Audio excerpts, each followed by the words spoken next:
I'm Fox with FoxeoGames, and this is Bioshock 2 for the PC, also available on the Xbox 360 and PS3. The sequel to Bioshock was released in 2010, but does Bioshock 2 still hold up today? Let's take a look. As always, let's begin with the PC port. Bioshock 2 mostly mimics Bioshock as a PC port, and that's not really a good thing. Graphics options include full screen or windowed mode, vertical sync, shadow maps, high detail post-processing, high detail shaders, real-time reflections, distortion, an option to force global lighting, whatever that does, and DirectX 10 detail surfaces. Resolutions go up to at least my max of 1920 by 1080, and there are sliders for graphics presets, actor detail, and texture detail. Unfortunately, there is no borderless windowed mode, nor are there controls for anisotropic filtering, which can be changed in a config file. The game has no built-in anti-aliasing, so you'll have to force that with your graphics card or the third-party application. Another notable problem with the port is that the animations and physics are locked to 30 frames per second, so even though the game can play at much higher frame rates, you'll notice the stilted and odd-looking movement of enemies and objects. It's very noticeable, and it's a shame that there's no way to work around this like there was for the first Bioshock. You can play with either the mouse and keyboard or gamepad, and key binding is available. You can invert the look, and thankfully both mouse acceleration and mouse smoothing can be turned off in the options. The mouse cursor moves exceptionally fast in the menus versus the speed of your camera movement in game, so that's a bit of an issue. Audio options allow you to separately control voice, sound effects, and music. Gameplay options allow you to turn the helmet HUD on or off, as well as other things like highlighted items and the quest arrow. Just like with the original game, you can also disable the Vita chambers to make the game much harder. Oddly enough, the intro splash videos lacked audio for me, and there are many audio balance issues present in the game. You can resolve these balance problems by modifying a config file, so see the PC Gaming Wiki linked in the description of this video. Onto the graphics, I'd be remiss if I didn't mention that Bioshock 2 follows in the footsteps of its predecessor, featuring some amazing world design and art direction coupled with some pretty bad textures.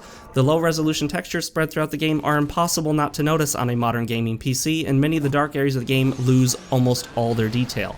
If you turn up the brightness, they just start to look all gray instead of black. Other lighting is fairly good, and this time around your character projects some really awesome and highly detailed shadows. As mentioned, the world of Rapture is once again incredible. Even in its dilapidated state, you can still see through the crumbling city to what was once a majestic underwater paradise. Adding to the previous game, Bioshock 2 now lets you venture out into the ocean itself, although you're limited to fairly narrow paths. The ocean areas look great despite the aforementioned low-resolution textures. Character models are good, but don't look great when viewed close up. Some characters will be moving their mouths well before their lines begin to play, and this is noticeable during the forced story moments in the game. The design and aesthetic of Rapture is once again amazing, but just like last time, it's technically less impressive, suffering from low-resolution textures and a locked 30 FPS for physics and animations. Just like before, the Bioshock series continues to deliver in the sound department. This is one of those games that sounds especially amazing with a great set of speakers or with good headphones. As mentioned earlier, there is an audio balance issue, but it can be resolved with a quick fix. None of the music stands out as something I'd listen to outside of the game, but it does complement the atmosphere quite nicely. Discordant riffs will pop up at just the right time with the intention of instilling a sense of fear or dread in the player, usually accompanied by a creepy-looking big sister or other creature. Bioshock 2's methods of story exposition are pretty much identical to the first game. Through most of the game, a disembodied voice will speak to you, communicating guidance, suggestions, or even threats. You are a very old Big Daddy, bonded for life to a single little one. This is a really played out FPS trope nowadays, but I can't remember how common it was in 2010 off the top of my head.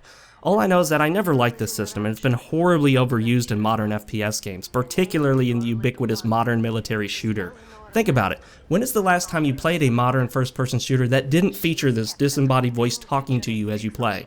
Additionally, audio logs are back in full force, and there seem to be more of them, although I didn't actually count. I'm also not a fan of this method of exposition, so I generally didn't bother listening to them, which many will point out means I'm missing out on elements of the game's story. Not surprisingly, there's quite a bit of dialogue in the game, and Bioshock 2 once again features a silent protagonist, but this time you play as a Big Daddy, which I thought was really cool. The drill weapon is leagues more fun than the wrench, and it's just really fascinating to play as one of the toughest enemies that you encountered from the first game. This not only allows you to traverse the ocean portions of the game unharmed, but it also puts a new twist on the Little Sisters mechanic. You do ultimately decide whether to rescue or harvest them again, but you also will at various times carry them around with you as they lead you to atom-infused corpses. Bioshock 2 features multiple endings, and not surprisingly, they will be based on decisions like what you do with the Little Sisters. There are a few twists and turns in the story, and you'll find yourself on the edge of your seat wondering how it's all going to end. But what about the gameplay? In my reviews, I like to remind you that without gameplay, you don't have a video game, so how is it in Bioshock 2? Well, it's actually remarkably similar to Bioshock with a few modifications. Instead of alternating between regular weapons and plasmids, you can now hold a standard weapon in your right hand and a plasmid in your left. This is a much better system, and I found it so much easier to combine the use of plasmids and weapons effectively without getting tripped up. The plasmids are mostly the same with a few new ones. The weapons feel fairly similar to those of Bioshock despite being a bit different. The rivet gun feels like the pistol, and both games feature a machine gun, shotgun, and a grenade launcher. The most unique weapon is the hack tool, which isn't really a weapon so much as it is, well, a tool. You can use the hack tool to fire a hacking projectile at objects that you otherwise couldn't reach. And speaking of hacking, thank goodness that hacking minigame is a thing of the past. I didn't really mention it in my Bioshock review, but I hated that game and usually just skipped hacking altogether. In Bioshock 2, it's a much simpler, much quicker act of simply hitting a button when the needle lines up with a certain part of the meter. This is so much better than Bioshock's approach, and I actually didn't mind hacking this time around. Like last time, you can upgrade your weapons and buy additional plasmids with the resource known as Atom. If you harvest a little sister instead of rescuing her, you get more Atom.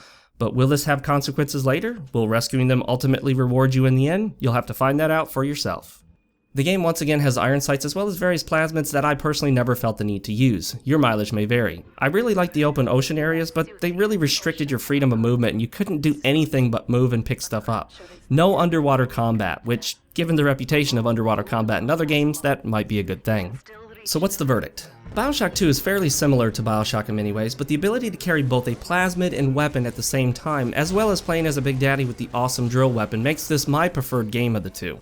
I can't quite put my finger on it, but I found it incredibly easy to put Bioshock down and forget about it, but Bioshock 2 kept my interest from beginning to end. I found it more enjoyable to play even this second time through. The faster and easier hacking mechanic doesn't hurt the game's pacing like the slow puzzle approach of the first game did. I really don't have a lot to say about Bioshock 2 other than that I found it a fairly enjoyable first-person shooter. If I had to make some complaints, it would be in relation to System Shock 2, the series' spiritual predecessor. Compared to that game, Bioshock and Bioshock 2 are both incredibly simple, limited experiences. There's really no inventory and exploration is far more limited. Bioshock 2 features the same level-by-level progression of the first game, and once you progress to a certain point, there's no going back. System Shock 2 wasn't open world by any means, but it emphasized exploration and felt far more like a first-person RPG than Bioshock does. Bioshock and Bioshock 2 are more akin to a modern first-person shooter than they are to the System Shock series. But then again, perhaps that was the point, to make a more streamlined, more universally appealing experience. If you like first-person shooters, or if you enjoyed the first Bioshock, then Bioshock 2 should provide you with many hours of entertainment, especially if you feel compelled to play it again for a different ending or a higher difficulty.